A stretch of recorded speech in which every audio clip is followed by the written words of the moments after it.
Вчера вечер на околните гостиварски регионални патишта се случиле две сообраќајни несреќи без повредени лица, но со значителна материјална штета, која вкупно се проценува на 200.000 денари. Причина и за двете била неприлагодена брзина, односно пребрзо возење.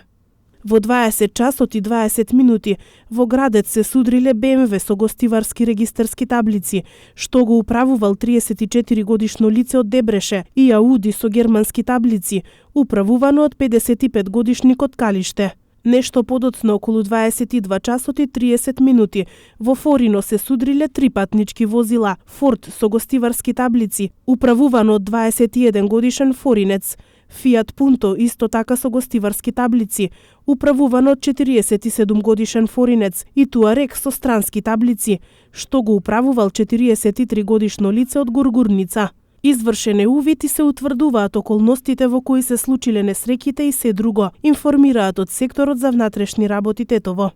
Со оглед на отежнатите услови за сообраќај на поширокото полошко подрачје и посебно на регионалните и локалните патишта деновиве, секторот за внатрешни работи Тетово повторно апелира до возачите да не брзаат непотребно и во секој момент да ја прилагодат брзината. На возачите исто така им се советува да не тргнуваат на пат со летни пневматици, без задолжителната зимска опрема и да бидат крајно внимателни кога пристигнуваат, зошто на поедини места коловозите се со остатоци од снег, тесни и со натрупан снег од двете страни, што им ја ограничува можноста безбедно да пристигнуваат или да се разминуваат со други возила кои се движат во спротивната насока.